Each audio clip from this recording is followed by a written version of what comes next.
Okay, it's a pleasure for me to welcome you all, to see so many in the room and to see many places that I haven't seen at the Center for African Studies before, so that's great. So this is the first of several talks in a speaker series we have called Artificial Intelligence in Africa. And with us today, and to kick off the speaker series, we have Dr. Yousif Hassan. Welcome, and we're very glad to have you here. And before I introduce you a bit more properly, I would like to say a few words about the AI in Africa speaker series. Over the next year or so, this series will feature leading researchers, academics, and program developers under the heading of AI in Africa. And many of these talks will focus on the development of AI in Africa. However, we also want to showcase the role that African scholars and scientists play in AI globally. Some of the most influential voices when it comes to AI and ethics and justice, for example, are Africans. Some of you may have heard about Tim Gabbro, for example, who's Eritrean by origin and who used to work in Google's ethical artificial intelligence team, but who was fired in 2020. And if you haven't heard her story, I encourage you to look her up. But our speaker today, Dr. Yousif Hassan, he's the author of Governing Algorithms from the South, a case study of AI development in Africa. And so he's very well positioned to talk about development of AI in Africa. Currently, Dr. Hassan is Illinois Distinguished Fellow at the School of Information Science and faculty affiliate to the Center for African Studies at the University of Illinois, Urbana-Champaign. He has, however, I learned today, and I think we can share it. Yeah, absolutely. Recently accepted a tenure track position at the University of Michigan. That's right. So Dr. Hassan received his PhD in Science and Technology Studies from York University. He holds a master's degree in Engineering, Entrepreneurship, and Innovation from McMaster University. That's right. An MA in Science and Technology Studies from York University, and a BSc in Electrical Engineering from the University of Khartoum, Sudan. Dr. Hassan has also been a research fellow at the Harvard Kennedy School, and he's a recipient of several awards. In his research, Dr. Hassan examines the relation between race, digital technology, and techno-scientific capitalism. Yes, and public policy focusing on racial justice and the social, economic, and political implications of emerging technologies, including artificial intelligence and data. This most recent project investigates the social technical knowledge production practices of the state, scientists, and the tech industry, examining the development of AI and its innovation ecosystem across multiple countries. And now, with no further ado, yours first. Welcome. All right. Okay. Yeah. Thank you. Thanks, Professor Merritt. And I would like first to thank the Center for African Studies at the University of Florida for extending this generous, invitation, and also for all of you for taking the time and the interest to come and listen to my talk today. First, I would like to start by a couple of acknowledgements. So the first one, I would like to acknowledge the land we are meeting on today. For thousands of years, the area now comprising the state of Florida has been and continues to be home to many native nations. The main campus of the University of Florida is located on the ancestor territory of the Putano and the Seminole people. And the Putano lived here in the Alachua region well before the European arrival until the destruction of their towns in the 1800s. The Seminole were forced from this land as a result of series of wars with the United States, known as the Seminole Wars. So I think we all have obligation to honor the past and the present and the future of basically native residents and the cultures of Florida. The second acknowledgement that I would like to do is to stand in solidarity with the struggle of the Sudanese people for freedom, peace, justice, and democracy. As we all heard the news about the war in Sudan, they have been living under siege for the past 5 days in the Sudanese capital, Khartoum, which is, my original home, as a result of reckless war between generals in the armed forces and generals in the state-sponsored paramilitary group known as the Rapid Support Forces. So while each party of the conflict bear full responsibility of the killing of the civilians and innocent people, I think this proxy war actually forces us to reflect on the histories and legacies of neocolonialism in Africa. And that's something that we can even, talk about it more, and hopefully through the research, you'll be able to see some of, these histories as they also play in, in AI and, and digital technology. So in the same spirit of the struggle, again, is ongoing colonialism in Africa. This talk today talks about the decolonization of artificial intelligence and the different visions and ideas of Africans about how to build a modern state using technoscience and innovation. And this project at its core actually addresses the issue of deglobalization of artificial intelligence by examining these narratives and discourses and practices as well of AI in Africa. But we're looking at it from the perspectives of those who are living and the lived experiences of those living in the margins of political economy, of technoscience and innovation. So this picture here actually really captures, in my opinion, what really decolonization meant in Africa, right? So this picture is actually the Princess Marina, the Duchess of Kent, reading a statement from the Queen of England in the Parliament House of Ghana in 1957. That's when Ghana, had independence. And basically the picture captures the decolonization process because in many ways, decolonization in Africa was actually understood as a transfer of power from the metropolis to former colonial positions and referred always to the overthrow or the complete overthrow of the colonial structures, institutions, and ideas of Western modernity. And in this background, I guess this project really examines the development of AI. And I looked at Nigeria, Kenya, and Ghana, just to give a little bit of context into the different countries where this is actually taking place. So my plan for today, I will do a quick intro and context into what's going on in terms of like AI in Africa. I'll introduce my overarching research question, my main argument. I will spend a little bit of time in the theoretical literature.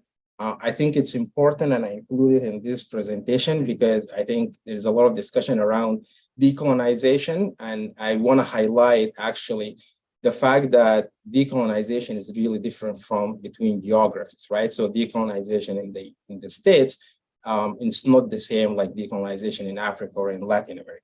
And this is something that I think very often people overlook, especially a lot of decolonial scholars. And then I'll talk a little bit about the methodology. Had some discussions earlier about even how to use AI for your actual research as a tool. Obviously, today we're going to have a critical look into AI, and then I will talk about the case studies, which I think probably that would be the interest of most of the people here. So there is growing interest in AI as an economic growth engine and development opportunity in Africa through technology innovation. And some of the applications of AI in Africa are actually included in terms of agriculture, healthcare, education, just to name a few. And then later when we talk about the case studies, you will see a few more of those. And some of the important aspects of these applications actually in specifically as far as like AI technology itself or machine learning and computer vision that's actually used in agriculture to detect crop diseases, like using crops and, and monitor, the moisture in the soil and so forth. And also natural language processing for indigenous African languages. And there is also other data, science applications in areas of education and finance as well, especially the research in indigenous African languages using NLP models or natural language processing is very interesting, promising, and it will have a lot of useful, I think, applications. One of the major issues concerning AI in Africa is actually the lack of data protection laws that govern the development of AI in the continent.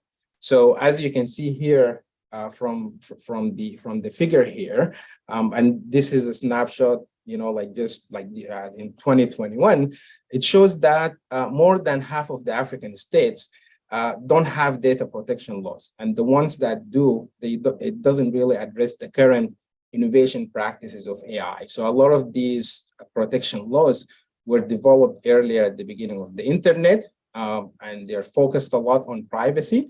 But I think now the use of data and data collection, which is one of the major governance issue, is not really, well addressed in a lot of these existing frameworks, which is also a problem, like, even here, right? Like, where we live in the US or in the EU.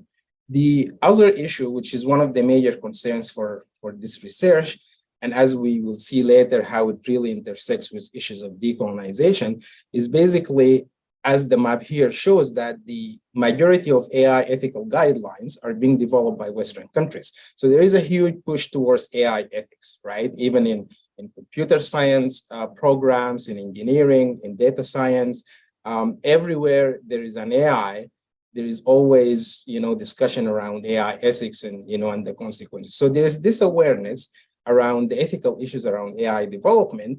And there is a lot of attempts to actually develop frameworks that actually deals with these social issues. But a lot of these governing models are basically based on Western, knowledge production systems, and basically lack the understanding of how even AI technology is being imagined in other, in other geographies, right? So in another way, there is a lack of engagement with the political imaginations of what I call them, like the globally marginalized epistemic communities that exist in these other geographies, right? Like there is no engagement with them in terms of, to think about what are the different issues, and also even from the perspectives of the peoples, the scientists, the developers who are actually working on AI, their views doesn't often make it to basically these discussions at the global scale. So as a result, the implications of of AI in terms of like the social implications, the economic implications, and even the political implications remain really understood, or not very well understood. So what's at stake in this, and why I'm doing this kind of research?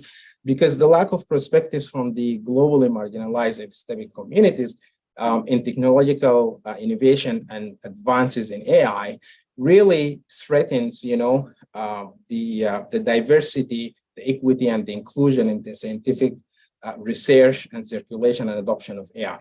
And the end result of that, it really negatively affects the fair distributions of the benefits of AI technology across the globe, right? And I think, as responsible AI researchers, you would like to see the fair distribution that the technology can actually benefit. So the main research question that, at least for this particular project, I engaged with is how should African researchers and policy makers approach AI governance in Africa? And this is an important question with wide-ranging theoretical and practical implications for Africa, and more broadly for the current trends of the globalization of AI innovation in both the global South and North. So the researchers and practitioners highlight the lack of African context in AI as one of the major concerns for AI governance, and very often decolonizing AI is actually put forward as the solution to this problem. So decoloniality argues that the practices and legacies of European colonialism are still experienced in contemporary societies, and that those forms of social discrimination has outlived actually, like formal colonialism. And the notion of decolonizing AI, which comes from decolonial computing, looks at computing as an inherently colonial practice that is influenced by existing economic inequalities and even global structural and institutional powers and colonial relations and epistemologies that outlived colonialism and continue to persist in and inform, like contemporary computing practices, right? In terms of even, just the ideas around even extracting knowledge out of data, right? And the abstraction that happens at that level. So in my talk today, I would like to stabilize that notion of decolonizing AI and how it's being mobilized in the field today.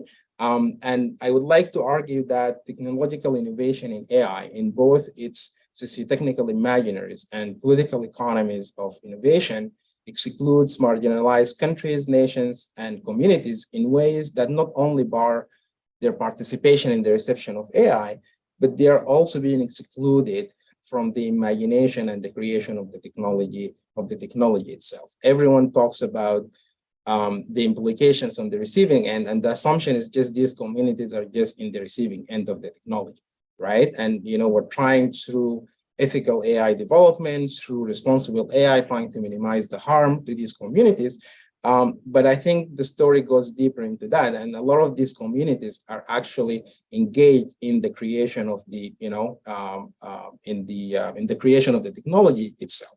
But because of epistemic injustice, those voices and those visions don't usually, make it, and they don't get the fair, I guess, share to contribute globally into the advancements of AI. So in terms of theoretical frameworks, so the theoretical frameworks that I'm relying on here are basically coming from the social sciences, and some of them from science and technology studies. Mainly, I look at the socio-technical imaginaries framework, which basically examines how political culture shapes the understanding of the risks and benefits of technology. And to what degree these visions and ideas influence the fundamental ethical questions underpinning these technologies. So this is the definition by Jasinoff and Kim in terms of the, in terms of the socio-technical imaginaries. And the main idea here is basically that these are visions that are institutionally stabilized and publicly performed by the public and by the state, right, in support of advancements in technology. And usually they inform national programs towards, the development of those technologies. And this framework is basically based on another idea called co-production, which is basically the idea that social order is produced by both material and discursive resources, right? So it's not just the technology that basically impact and creates the world that we're living in. It's also all the ideas and the imaginations. And this is, something that's, I think, well understood in the social sciences, but especially in the natural sciences, there is a tendency of technological determinism. It's still, we see it there, right? Technology is just going to fix every problem in the world. So the concept of socio-technical imaginaries, however, doesn't address two important aspects of governance, right? So first, it lacks the consideration for the economic environment and the racialized structures of the epistemic communities who are actually engaged in this kind of innovation in AI, because, we all know how especially the natural sciences are even structured, racially as well. And then also, it lacks the understanding of the co-production practices associated with the exclusion of the marginalized and underrepresented social groups from those dominant socio-technical imaginaries. It doesn't provide an explanation for how certain imaginaries actually become the dominant imaginaries over other imaginaries of the technology. So I try to close these gaps by basically relying on decolonial thinking and taking perspectives of like the political economy of technoscience. So in terms of the political economy of technoscience, what I really mean by that, and this is an established area in STS or Science and Technology Studies. It's basically, it examines the ethical, social, and political dimensions of AI innovation economies and how they are constituted and organized and configured by the technology practices or AI practices in this case, and in turn, how knowledge production also shapes the economic practices, right? So there is a principle of symmetry here where we see that the economy drives the technology, but also the technology drives the economy, right? And I think there is that mutual reshaping that basically takes place. So I think that's a very important perspective, but a lot of the research that's done in this area focuses on issues of the political economy in Western societies, right? Including things around data ownership, loss of control of regimes as a result of intellectual property, data appropriation, capitalization of data, right? A lot of us probably familiar with surveillance capitalism, Shoshana's involved. So a lot of that kind of research is pretty much focused on the West and in Euro-America. And there is lack of research into basically trying to understand the economic implications of those technologies in terms of the political economy and the power structure in these communities in the global South in general, right? So we tend to also oversimplify some of those. So in terms of basically trying to deal with the shortcomings in those two approaches, I looked at race and computing, right? And there are a lot of established literature in this area. So there is the areas of post-colonial computing, decolonial computing, and then there is intersectional analysis as well. And some of you might be familiar with the work of Rua Benjamin and Sophia Nobles in terms of algorithms of oppression and all of that, right? So computing as a socio-technical practice has been interrogated from these different perspectives when it comes to racial analysis. And a lot of these approaches are, obviously grounded on critical race theory, which understands race as a social, political, and economic classification system, and criticizes white hegemonic discourse and power, analyzes the social disparities between the races, and challenges the popular notions of the construction and employment of race, racism, and racial power in society. And these approaches, more importantly, I think they challenge the historical narratives and the context of modernity, right? So if we link a lot of the, techno-scientific practices and knowledge production systems that are, like Western civilization is vested on, goes back to modernity. A lot of these frameworks basically try to challenge, the context of modernity and link modernity to race formations and the distribution of powers through mechanisms such as colonialism. And basically, it tries to end all forms of racism and oppression. So it's very important, though, to note that post-coloniality, decoloniality, and intersectionality, they are different between geographies, right? So post-colonial computing tend to focus more on the cultural aspects of computing. How can you actually design computer systems that are geared towards marginalized communities? So you go into specific communities and you're trying to build specific computing systems. How do you approach the UI design? How do you approach the user interface, human-computer interaction, taking into the cultural nuances, right? Decolonial computing, on the other hand, tries to basically look at the knowledge production practices of computing itself and the philosophies around computing knowledge production and critique that from a decolonial perspective. In terms of intersectionality, as we see from a lot of the research in this area, a lot of it is really geared towards, like civil rights movements and here in the US, right? So for instance, the work that I mentioned here, right? And even intersectionality emerged as a Black feminist theory in the US, right? And it was concerned with the forms of activism and civil rights. And Black legal scholars such as Kimberly Crenshaw, she's the one who actually coined intersectionality in 1989. But there is a lot of Black feminist scholars such as Patricia Hill Collins and others who developed basically Black feminist thought, right? And these are some of the theoretical perspectives that are basically used in these kinds of research to basically look at issues around racialized surveillance of the technology, colorblind racism, technological redlining, carceral technologies, right? And these are all issues that were actually related to the civil rights struggle in the US. So for instance, even if you look at things like the technological redlining, which is basically comes from a research in the histories of housing discrimination in the US against marginalized, like communities, and how, these red line zones were created in different, geographies to basically, I guess, put the marginalized communities in certain parts of the cities, deny them, the opportunity to basically own property and all of that, right? And we see those practices are making it into, digital technologies through the use of data, right? By also building the kinds of, I guess, data models that reinforce those kinds of social, discriminations, right? And there is a lot of cases. Actually, a very popular one was like a model that was created by Facebook to basically target, people through targeted advertising on the Facebook platform, and they actually called it racial affinity, right?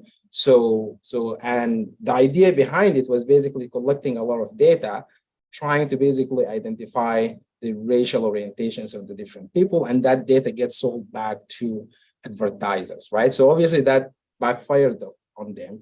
But when you look at the practices of how that's actually done, it uses things like collecting IP addresses, which is basically linked to where people live. So there is the assumptions automatically of certain neighborhoods are better than other neighborhoods. And that's how you basically, recreate the same, the same cycle. So that category doesn't exist anymore in Facebook advertising, but that's just one example of some of the issues that some of this scholarship deals with. But looking through the work of contemporary African studies, and this is where, like I'm trying to bring here into this research to basically say, okay, what are the kinds of issues that, exist in Africa when we look at AI systems? So looking through the contemporary African studies, provide us actually a perspective from which we can look at AI from Africa. So contemporary African studies scholars like Membi and Gacchini and like many others who actually talked about new conceptions of Blackness under new conditions of globalization of the markets and the domination of powerful Silicon Valley tech giants on the global economy. And these scholars actually argue that the Black condition has become something of a global one that is embedded into the different ways contemporary global capitalism operates within many spheres, including the digital. So they argue that the conditions of inequality, alienation, marginalization have intensified in both Euro-America and the global South. And we see that with a lot of the movements that even, started to happen here in the, in the US and in Canada. And these African scholars actually argue that globalization or global capitalism is moving into two directions, increasing the exploitations of large parts of the world. And, this is, embedded into the way even, neoliberalism works, but also increasing the rate of innovation and invention. And from this point of view, the naturalization of data collection can be understood as a commercially motivated form of extraction that advances particular economic and governance interests.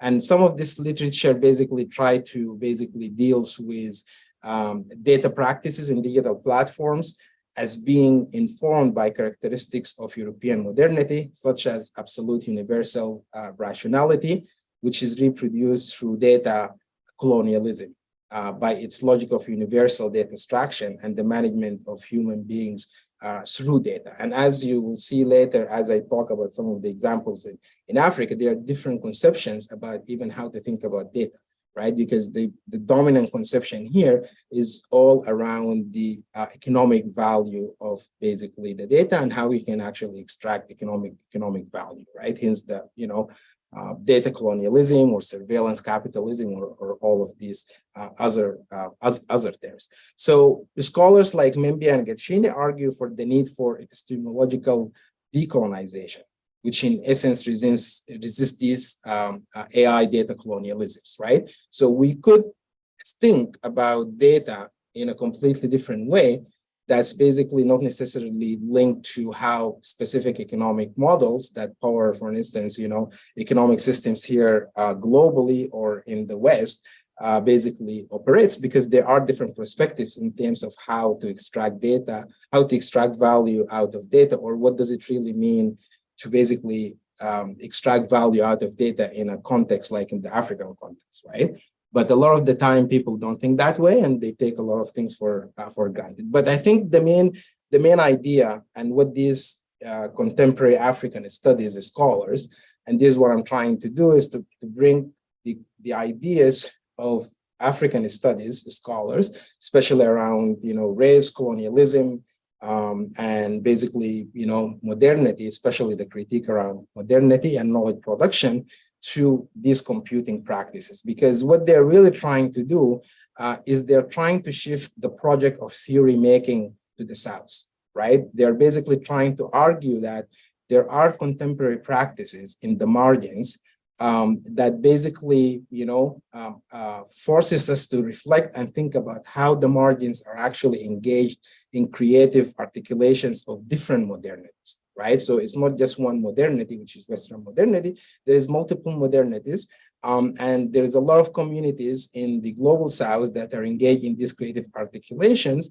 and creating different forms of technoscientific formations, basically from law that are geared towards their specific local context. So that's one move. Like, we could theorize and generate knowledge from Africa as well. It's not always that we just have to take the knowledge from somewhere else and apply, right?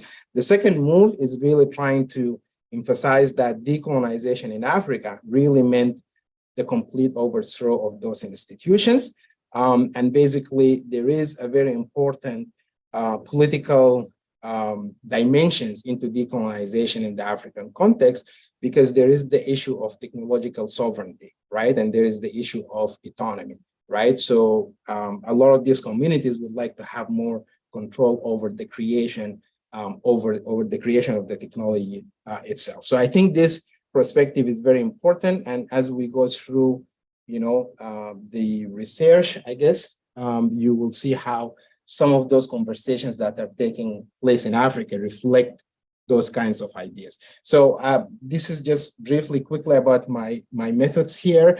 So I did multi-sited case study because, yes, I went through like multiple countries, but I think the main, I guess, common thread across all of them was basically AI as an object of study. I did participant observations, document analysis, discourse analysis, all of that.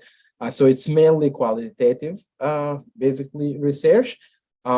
These are some of the interviews. So basically, I traced AI from Canada all the way to, Africa, through the different programs that are basically focused on the development of that ecosystem in the African context.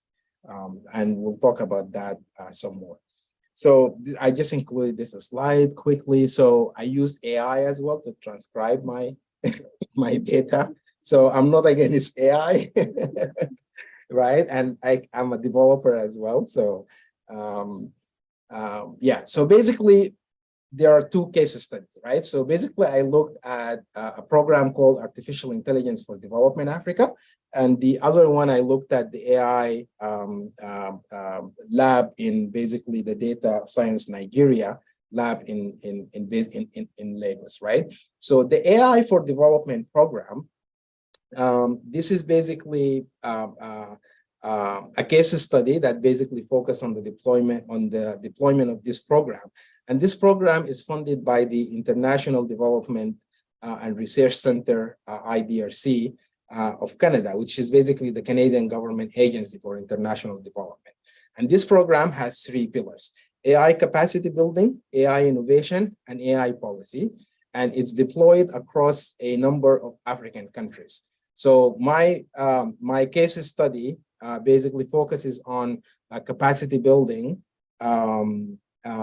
basically, and responsible AI at the African Center for Technology Studies, and also in the Responsible Artificial Intelligence Lab in Ghana.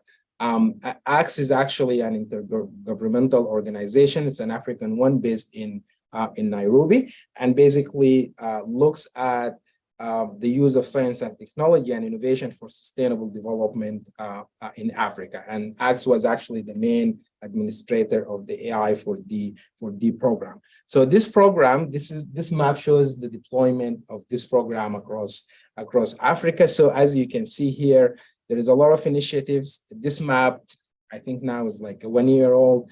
I know they deployed, like a few more actually programs.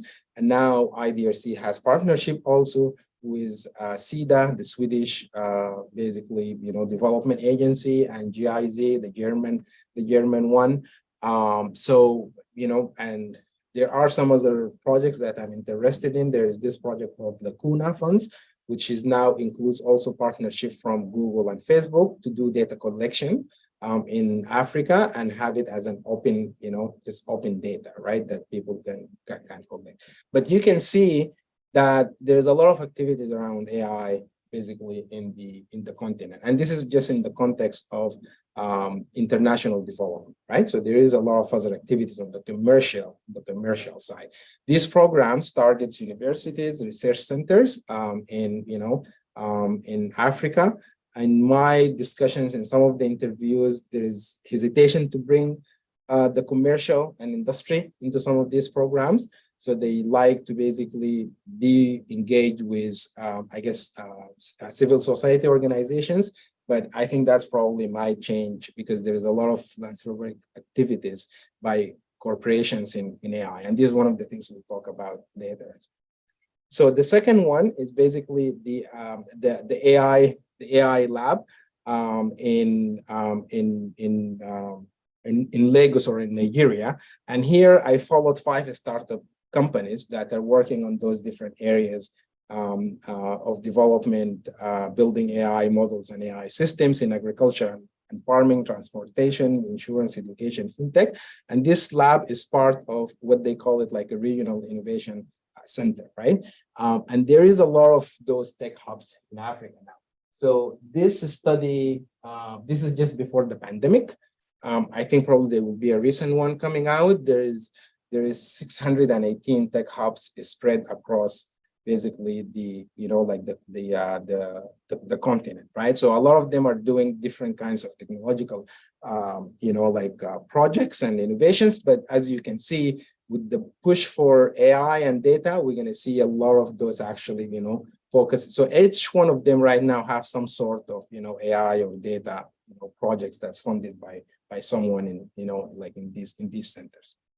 So now, how should we look at, just based on the findings from my research and the investigations here, right? So first of all, if we look at the landscape of AI in Africa, the ecosystem is configured by the practices of international development, multinational corporations like the big techs, and Western philanthropic foundations. So a lot of these big techs also has foundations that are engaged in social responsibility, basically, or corporate social responsibility programs, funding, different developments or areas of AI research. And the stated aim of these efforts is to actually build capacity for AI research and innovation in Africa and enable the African AI community to contribute locally and globally to the development of responsible and ethical AI. So a lot of these programs are basically framed around responsible and ethical AI. However, the development of responsible AI in Africa is underpinned by a deficit logic that basically frames the lack of African context in AI as the main barrier for the uptake of AI technology in Africa and for AI technology to address the long standing social and economic issues in the continent, right? And this deficit model is built around the lack of African innovations and the lack of African data sets that can inform local AI applications and solutions, and it draws on discourses of decolonizing AI. So it's very interesting that you see some of these corporations, they're using also the language of decolonization to basically, frame their efforts around the development, of AI. But when you really analyze it, it's all built around a specific deficit model that basically blames even the African content for not being able to use this technology because of lack of such, these things, right? So for example, there's a lot of efforts that are pushed globally by global bodies like the OECD, the Organization on Economic Cooperation and Development, which championing the effort around global development of responsible AI. And these programs by the OECD, they're actually, the driver behind these programs is the push for the UN Sustainable Development Goals and the fourth industrial revolution, right?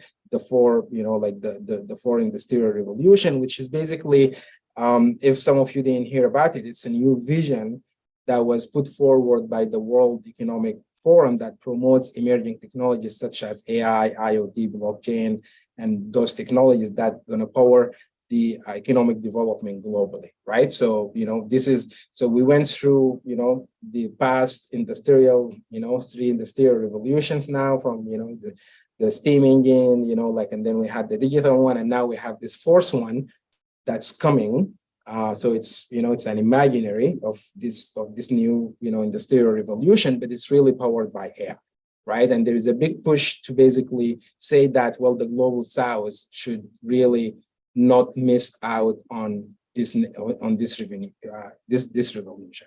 However, the framing of this kind of framing of responsible AI around the deficit logic denies Africa the participation in the creation and the development of AI technology out of the gate, right? By excluding AI communities from these innovations, because it just assumes that Africans cannot really develop AI, and we're doing this fourth revolution, industrial revolution, and we need to figure out a way to make sure that they can benefit from the technology, not just, create the technology itself. So that's one aspect. And the researchers talk about the lack of African innovations.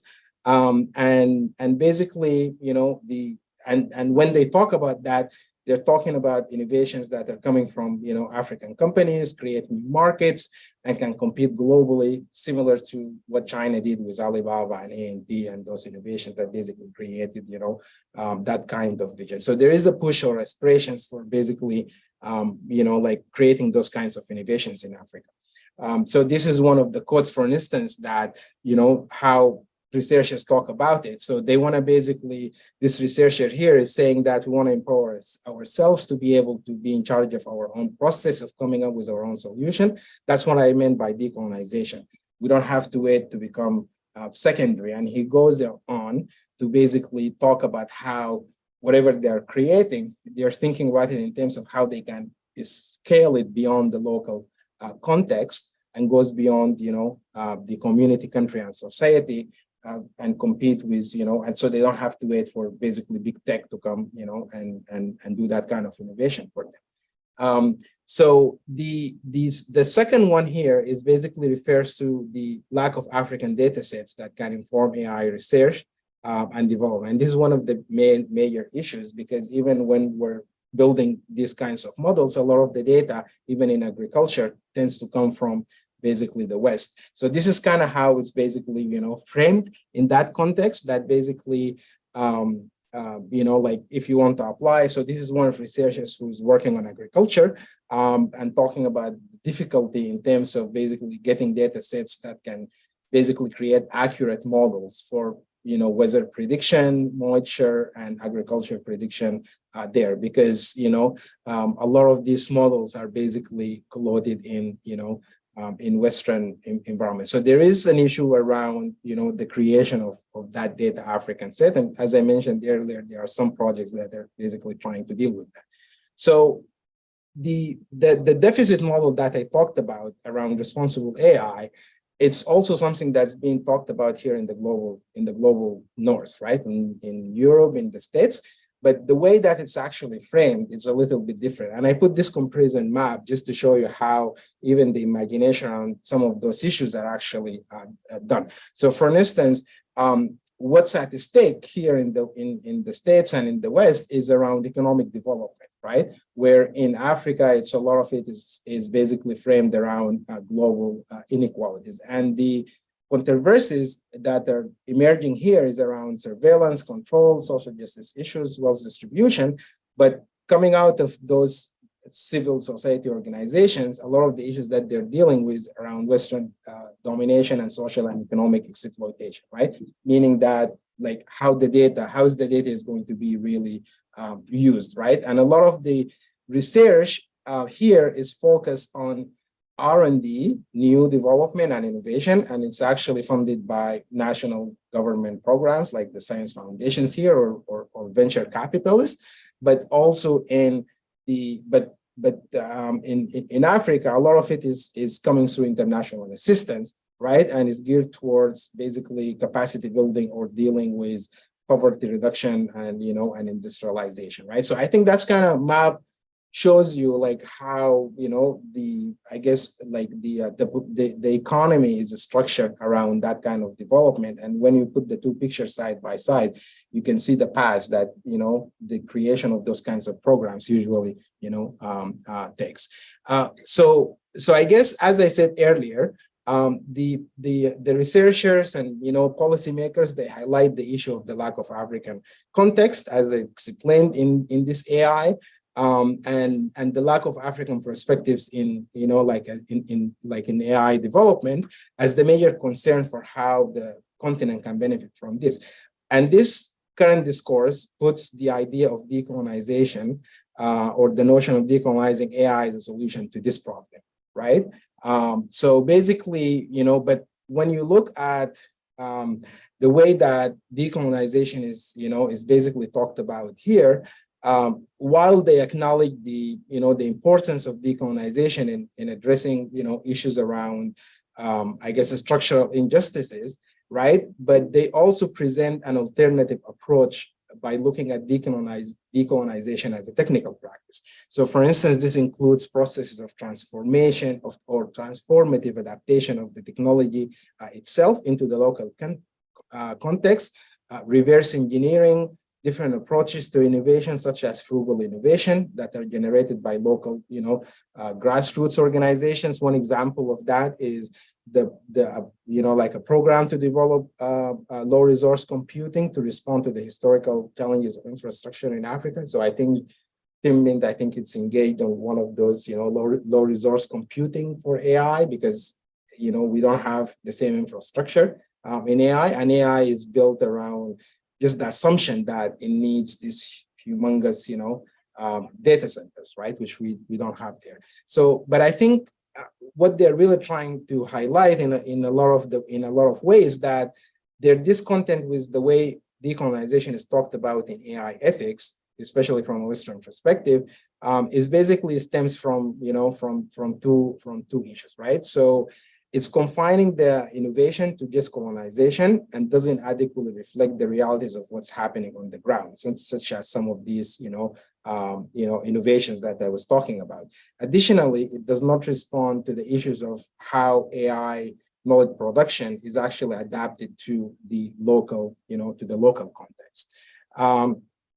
And then also in terms of AI ethics, right? AI ethics and decolonization seems to only focus on broadening the critique of basically AI without really problematizing the historical origins and ethics of, of intelligence, right? So it just tries to come up with another ethical framework that basically very normative and doesn't really, have a critical perspective into how computing practices came to be as a result of of histories of colonialism. But more importantly, a lot of these frameworks doesn't really center the future of Africans and indigenous people, right? Because a lot of the imaginations around what kind of futures we're trying to create, is very normative around ideas around progress, and economic development that are pretty much modeled, I guess after, Western societies, and the perspectives of those people in the margins doesn't really, it's not really engaged, right? And one of the examples that I actually use a lot here is also even the conceptions around data, right? Because data is being perceived as a commercial, resource, where basically there are a lot of other perspectives in Africa that looks at data as a communal resource, right? As basically something that belongs to the commons and that the community can actually, benefit from it. And there are some African philosophies like Ubuntu, for instance, that basically looks at the person as, as a person with personhood in the community, right? And basically look at data practices as communal practices, not necessarily as commercial practices, right? So that's just one example, and we can talk about some of those ideas. But there are a lot of different philosophical ideas in terms of how these systems can actually be developed and how we can imagine them and think about them that are coming from there. So I think, but if we go back to specifically looking at basically, what do we really mean by the, how should we really approach basically governance, right? So we see that there are two contrasting visions that are put forward, like in the continent, right? So the first one, the vision that's put by, organizations like the African Union, that basically, put on a 2063 agenda based on the UN, 2030 agenda for sustainable development, that basically, look at inclusive social and economic development in a globalized world, right? So it tries to push the globalization of digital technology. And these are some of the initiatives that are taking place by organizations like the AU in terms of basically Smart Africa. But according to local actors, they see that the AU really relies on techno-scientific and commercial rationales that are aimed at attracting international development funding and financial investments from multinational corporations, and basically, push for progress and economic competitiveness in the same. Basically, it wants to participate in this global capitalism, right? Like in another way. And there are other, visions around basically the development of AI, like for instance, this Pan-African vision, right? Which basically, this is one of the interviews. So people are talking also about the Pan-African idea for AI. So, and the narrative around it is really basically that we don't have to go outside. We can build solutions here, grow them, and be able to have very great, minds and basically take control even on the governance issues around basically, like the AI technology there. So I guess those are some of the two contrasting ideas around basically how to develop AI. So ideas that are put forward by members of the civil society that envisions alternative development pathways by looking at AI development in the continent as a Pan-African project. And this Pan-African project is around technological sovereignty and reclaiming of the development agenda in Africa, right? And basically in like countering, neocolonialism in some ways. So in essence, these two imaginaries of development actually represent two contrasting ideas of economic and social transformation in building the modern African state using technoscience and innovation. And many of the local advocates of AI in the continent actually highlight the absent role of the state in building AI national strategies and governance frameworks that prioritize the interest of the local population in AI development and centers basically the futures of those communities basically in Africa, right? So I guess from here you can see that some of the stakes are in the development of AI and the controversies around it in the African context is really around the ideas of how to basically build the modern like state, right? And some people they don't want to miss out, right? And in this revolution, and that's kind of what's driving like a lot of those, discourses, like the quote here that says Africa lost in the first, second, and third, but we want to make sure that we capture, the fourth industrial revolution. But basically, the framing of the risks around falling behind and basically the exploitation. And then also we look at the controversies in terms of the global and local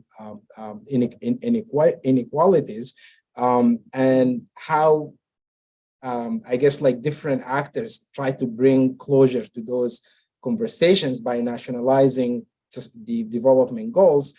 These are all the different components of, like those kinds of socio-technical imaginaries. So in another way, you will see that the decolonization itself has become a socio-technical imaginary into how to basically, like construct or build or imagine the future in Africa, right? And while many of these visions seems to be concerned with the colonial legacy and the of the continent and the history of marginalization in the continent, but they're also, some of them are trying to recast Africa as an equal contributor in AI. So in terms of suggestions and relevance, in terms of, taking into those different perspectives and different ideas, of the different people, and that's really what I really tried to highlight here, is we need to look at AI development as a state building experiment, right? And look at basically institutional building, because looking through that kind of framework and trying to understand the controversies allows us to basically situate these different visions within the larger debate about, state building in the continent and the different, I guess, contested visions in terms of what's at stake in basically modern, in building that modern state and what's the impact of processes of globalization into that kind of project, because state building in post-colonial Africa, it's still an unfinished, project. So AI4D and the programs that we talked about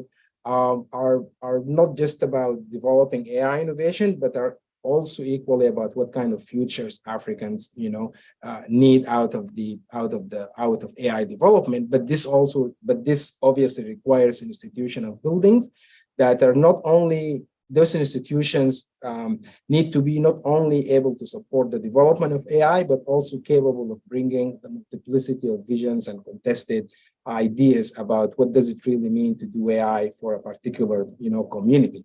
And basically center, a lot of that. And also we need to look critically at the issue of innovation as a global imperative, right? Because I think we tend to take innovation for basically granted in terms of, it will just fix the world, right? I think we need more, we need to be more critical of that and really understand that the impact of innovation on marginalized communities is really different. It's not really the same across the world, and it's different from different geographies. So I guess this is kind of comes really to the conclusion of this talk, which basically, in terms of how to approach, I guess, AI governance, we need to really look at the political dimensions of basically technological development, right? So and we need to center basically the different political visions of these different communities into the policy discourse, right? And the politics of these technologies is something that, people don't usually talk about it a lot in development circles, but, the research shows that even, these developers who are concerned with, with the technical aspects, they do embed their, political visions into how they're envisioning the development of these technologies actually helping their societies. So I think like I will skip those slides. Do we still have time? Because I think I'm done, I guess, in terms of time. Yeah. So I guess this is something we can talk about later in terms of just the theoretical contribution of this project. It's not really important for this. I just want to acknowledge, I guess, my funders for this research, the Social Sciences and Humanities Research Council of Canada, and also like York University. And thank you very much.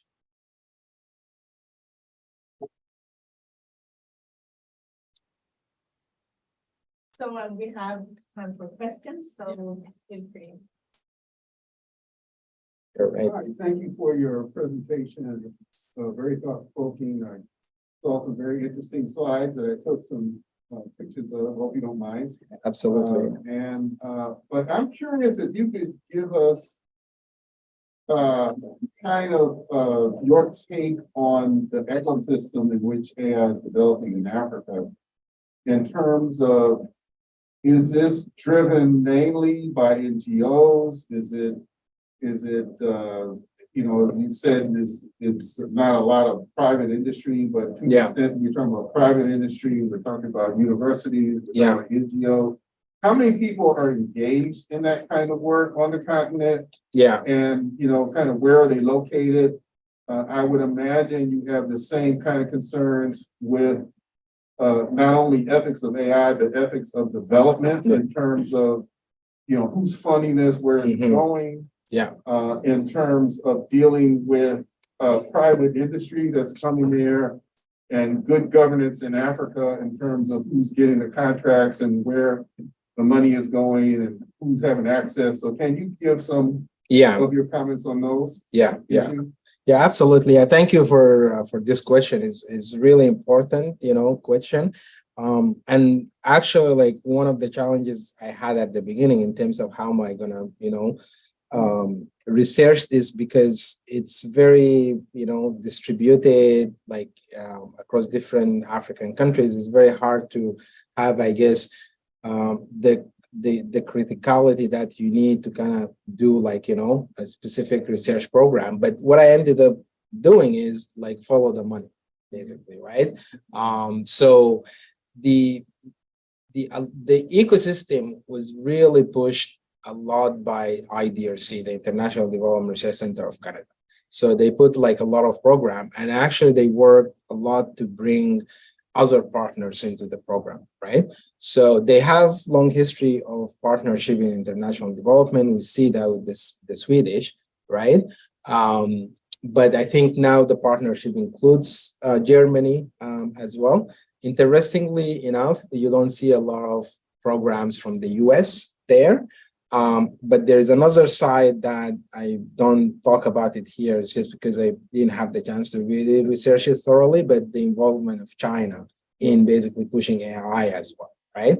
So in a lot of ways, I think, you know, Africa to some extent is heading towards being a ground for AI domination, right? Because for many reasons, right? So the first one is, obviously, there is, you know, scramble for data, right? And then also the lack of, you know, data protection laws, governance models that I talked about at the beginning of this presentation really encourages research, especially in the private sector, because there is no oversight like into this. So a lot of these models, there's a lot of experimentation that basically happens with the, you know, with the data, right? And with the lack of those kinds of laws, it becomes easy for those corporations, but also for nations, right? And there is a famous issue with a Chinese company with the Zimbabwean government giving them access to all the citizens' data, you know, to improve facial recognition technology, for instance, right? So there is that money that's basically really seeded, you know, the ecosystem, right? Google and, you know, and IBM, they kind of felt that they want to do something, I guess, in there. I don't think they really knew what they really want to do at that time. They just felt like they need to have some presence. So there is a Google AI research center in Accra, and IBM has a research center in Nairobi, right? So what I've started to see recently is basically a private-public partnership, which is a model that we do have here, right? I started to see this model happening in Africa there. So there is a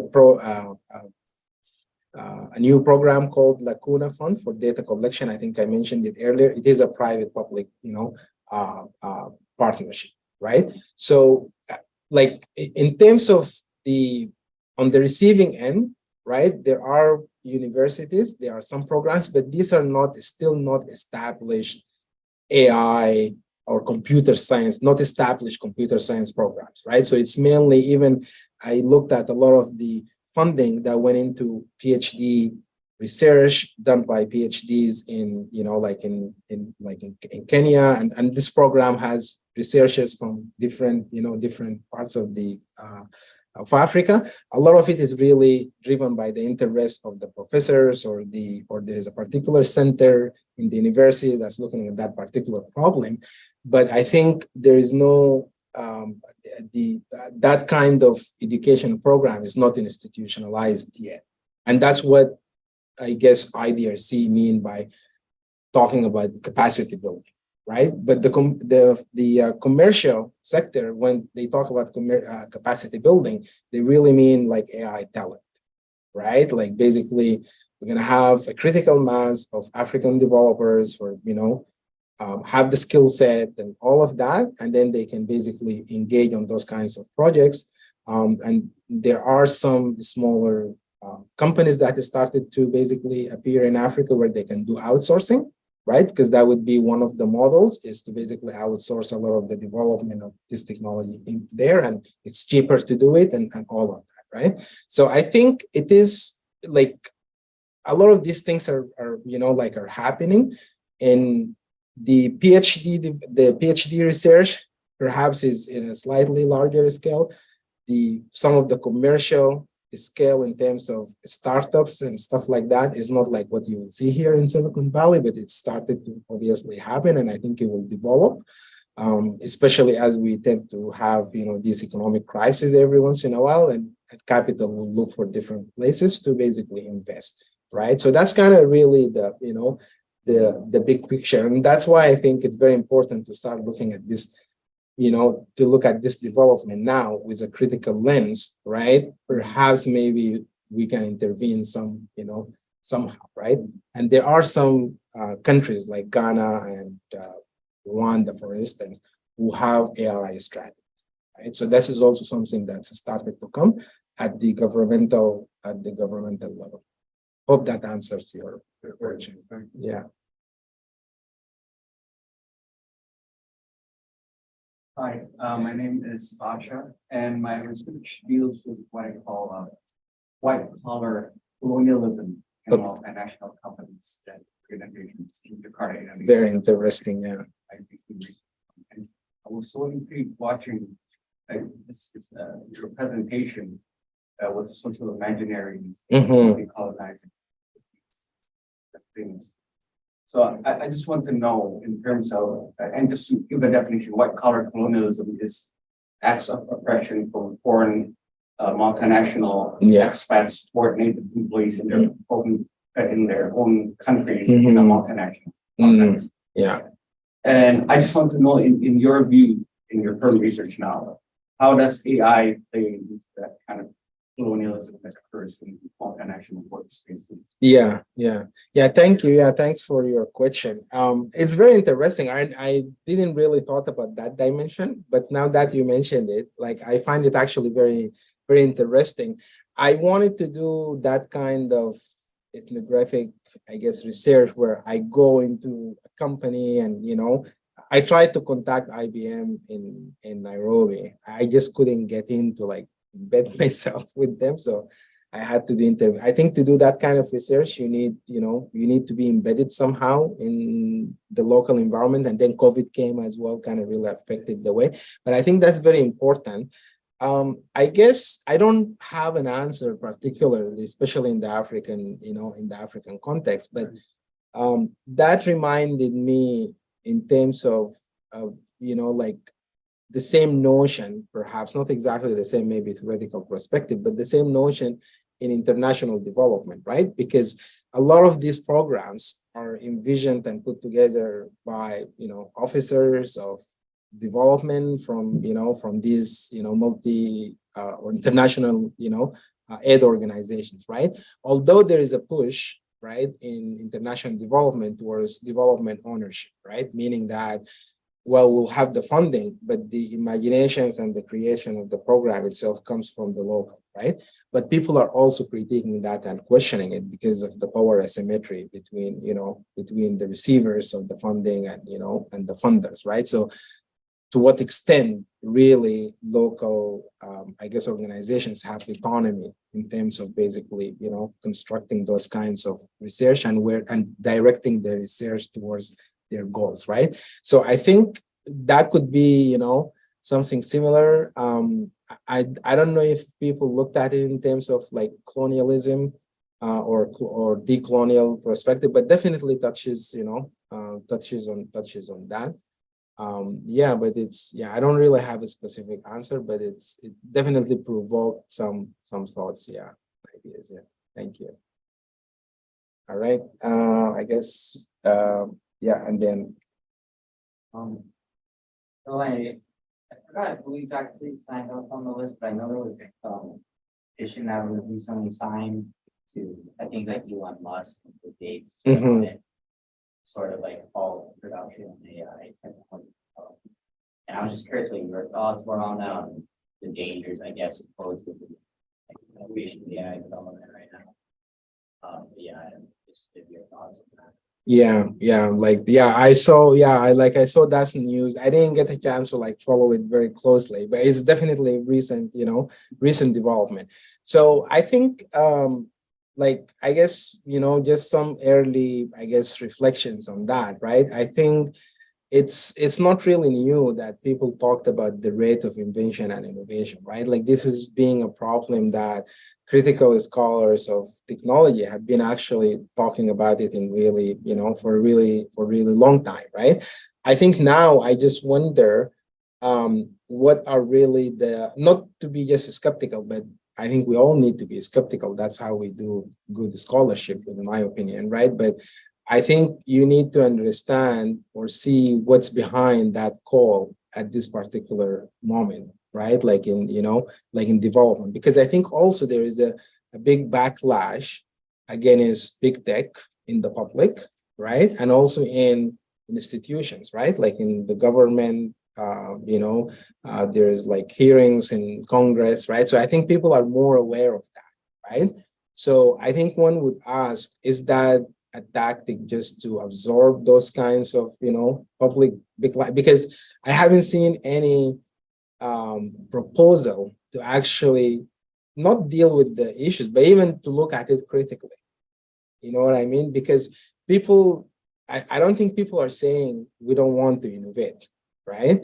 I think people are just asking the question, who benefits from innovation, right? And, and I think that's a fair, I think that's a fair question because in my opinion, right, like big tech doesn't really innovate. It's really the people who actually innovate and all of that, right? But because of the disparities in power structures and all of that, certain people, get to basically benefit the rewards of that, right? So I think we're trying to figure out different models and different ways that basically makes innovation more equitable, right? And more fair for everybody and for the wider community, right? And I think that's really where the heart of the conversation really needs to happen, right? Everyone knows that there's dark side of innovation and could have unintended consequences. You could, even at the technology level, just ethically, there's a lot of ethical frameworks in engineering and in other areas to deal about some of the unintended consequences of technology, but it's only looks at trying to curb that effect. But I think the dimension of the political economy and the fair distribution of the benefits of innovation, that's the conversation that doesn't really take place, right? And so just quick reflections, I guess, on that. I hope that's helped. Yeah. Yeah, thank you. My name is Michael, and graduate student in the Center for Development. Okay. And my question was, you mentioned 3 case studies. You are working on Kenya and maybe in Ghana. And Ghana, yes, yeah. So I'll be interested, and also that you followed AI from Canada all the way. Yeah. So I'll also be interested to know, do you compare these 3 countries in terms of development of AI and how far? Yeah, that's an excellent question. So yeah, no, it's not a comparative study, right? That's where I started. I was thinking about that. And I was thinking also about, Francophone Africa versus, Anglophone or different parts. So there's different ways to approach, I guess, comparative, studies. But I felt it wouldn't really reveal as much because it's still in its early stages as well. And people are trying to understand what they can actually do with the technology as well. So that's why I felt like the best way would be to basically, kind of do that. And I think it's an established method as well, like in STS in terms of like following the object, right? And if some of you are familiar with something called, not that I used it actually, active network theory, ANT, but it is big now in the social sciences, which originated from science and technology studies. And in anthropology, it's done a lot in terms of like, following that. So I kind of looked at AI as itself as the object of research, right? And I think that was very revealing because, for instance, I didn't know to what extent the involvement of like OECD, for instance, in the development of AI in Africa. And it's not something that's actually very apparent. I think even if you go to basically their literature and the information that they have in their website and you talk to people, that just doesn't become very, very clear. But when you talk to basically, which I didn't interview, like Canadian government officials in global affairs and in other parts of the Canadian government, you'll start seeing all the different relationships and networks that, so this program is funded by Canada and it's framed in a certain way, but a lot of that work is also informed by ideas and visions and things that are put at these global bodies, right? That basically trickles down into some of those organizations, right? And that basically, makes its way all the way to how these programs are manifesting themselves in the ground, right? So, yeah, so I felt like the anthropological method's probably more appropriate, like in this case, if you can just, I guess, imagine your research object in a different way, right? So, yeah, and we can talk more about that if you want in terms of methods. You seem to be interested in methods, so yeah.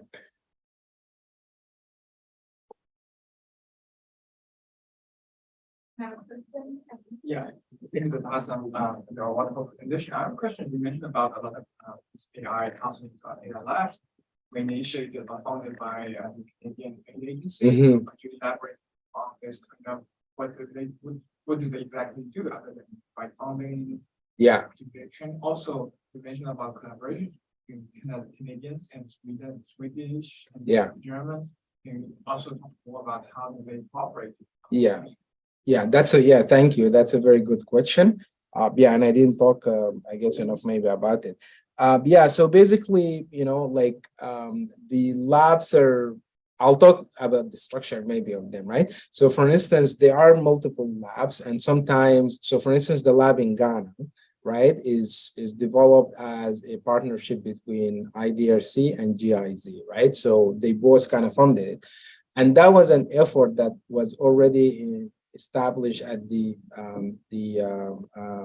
Kwame Nkrumah University, Science and Technology, University of Science and Technology in basically in Ghana, which it started as a research group that's looking at responsible AI development and had some connections with TMU, I think, like Munich or MTU, Munich Technical TUM, right? Yeah, exactly. Yeah. So basically, and I guess, it was basically funded that way. So the mandate of the lab expanded a little bit more. So basically they're focusing on like policy, basically trying to develop policy proposals for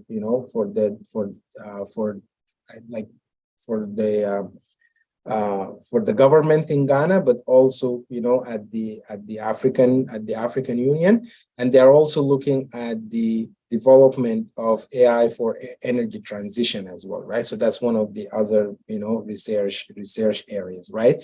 There are some other labs that focus on specific, I guess, like aspects of AI, whether it's like machine learning, for instance, for agriculture, or or particular application, and those are usually structured through having the funding for people who have PhD programs that are basically researching, that are researching those, like those areas, right? And there are some, I guess, labs who are like basically funded solely just by IDRC, right? Like not through, not through partnership, right? So, so that's kind of the structure of basically those labs. So I think through my research, they're mainly engaged in some technology aspects of AI, but it has to be linked to sustainable development goals, right? So that's kind of the link, which is the UN SDGs in terms of like food security, like clean water, fixing the environment. So those are those projects has to be framed, I guess, around some of those goals using AI or technology, right? And then the other ones are focused on policy, and they are framed around the ethical and responsible use of AI, right? Which is, I think that's one of the issues with that agenda is pretty much imagined in the West in terms of the ethical issues of, like of AI, right? So, does that answer your? Yeah, thank you. During your presentation, you talked about how data acts as a barrier to AI innovation. And I was just curious, as I don't know much about the topic about data in Africa, how often does that institutions and firms and organizations are operating off faulty data that doesn't really reflect what's actually true? Yeah, I would say, yeah, thank you. Actually, that's a good question, right? Because that's one of the really major concerns, because you will find, especially on the commercial side, you will find a lot of startups that they're kind of, want to do some AI application, but collecting the data is very difficult, right? So they look at some kind of models that were done or open source, right? And usually they are done here, and they try to develop their technology with that, right? And talking to, like these companies, right? The results are not really very accurate. So for instance, in agriculture, right, you need to invest a lot in data collection, like having sensors. Now people are using drones as well to basically take images and things like that, and then run, like machine learning models to analyze, like these images and the data. But you can see that's very expensive, right? So there are actually even, like, I interviewed some people who applied for funding for these things through the AI for the Africa program. Mainly, just their main concern was really just to use the funding for the data collection, right? Because it is really expensive. So I think it's becoming apparent to Western players in terms of if they really need to push this, it's not just about like just building skills and talent and people who know how to do these models, but also facilitate the data collection, right? And that's one of the big funded projects now, is like around data collection, and it's mainly focused on collecting data for basically things that are related to and the environmental issues, and also like agriculture, right? Which I think that tells you they're really focused on food security and the environment crisis, right? So yeah. We have one more question. Is that? I have one. Thank you. Maybe I first question maybe on the methods. Okay. So 40 plus. Right? Yes.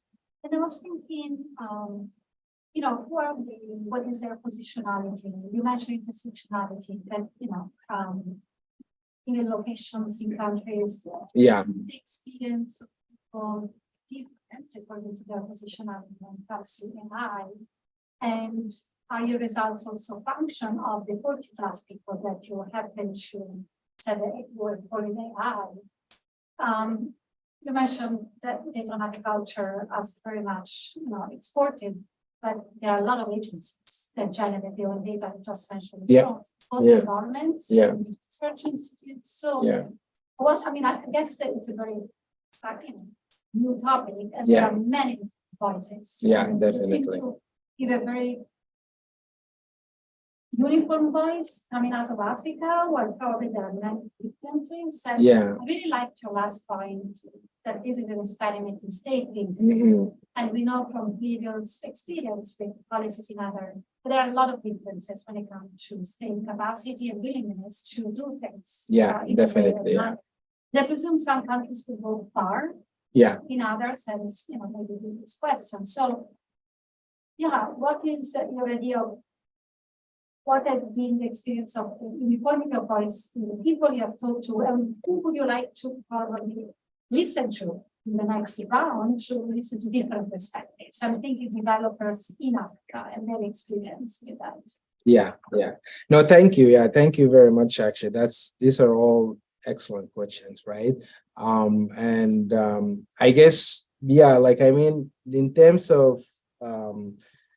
because I tried to give kind of like, I guess it's kind of like the landscape, right? And I wanted to make sure that I don't overlook the fact that there are different visions and ideas in terms of how to use the technology, right?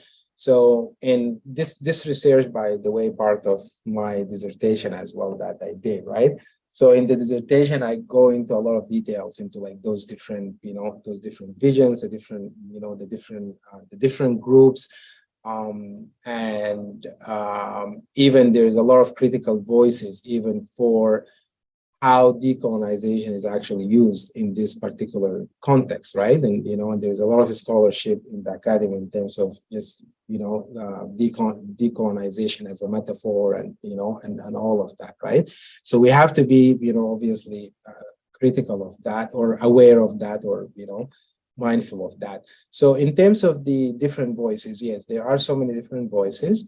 The people that I interviewed includes policy makers in some of the NGOs, and I couldn't get access to government officials. It was very difficult, and I had a lot of obstacles with that, but I did interview some people who advise those, those government bodies into basically policy that's related to AI, right? To get the perspective, at least at that institutional, level, right? So I did, interview developers, people who are actually working on the technology, and that's why I did the case study in Nigeria. Those were mainly basically developers, startup companies, right? And I attended even some of their like meetings and their internal discussions and how they're talking and thinking about the technology. And you will see actually the different visions and ideas that the development community is actually really debating, right? So a lot of them are very vocal, right? Even just in terms of and that's where also I've seen a lot of ideas around the notion of developing this African AI, right? Yeah, and then I obviously interviewed also Western players, right? So I wanted to take the perspectives of Western international development agencies in terms of how they're imagining and thinking about about the because I wanted to understand the role that they play in shaping some of these ideas as well, right? Because I think they do play a role. So I tried to take like different perspectives. This could easily I guess could easily be turned into like maybe 150 people interviews, right, to get critical mass. But I think just in terms of the research methods, I was mainly interested in these discourses, right, and what they are basically saying, and trying to understand, the different conversations that are basically taking place, right? So I think those are kind of like how I, that's kind of how I put together, I guess, the research, the research program. In terms of positionality, yeah, like that's something I was very aware of their positionality and also my positionality as well, right? So I'm like I use very much, feminist SDS, like approaches in terms of, just being aware in terms of your positionality when you're embedding yourselves in, in the research and all of that. But these are all political visions, right? And people have different, ideas about how even to understand the technology itself and the role that plays in society, right? So I hope that kind of answers your, yeah. Okay, thank you so much, Susan, for and yeah, thank you. Yeah, thank you. Yeah, thanks for coming. And for the rest of you, look out for more emails Yeah. about the AI in Africa series, which will continue in the fall and into the spring of 2020.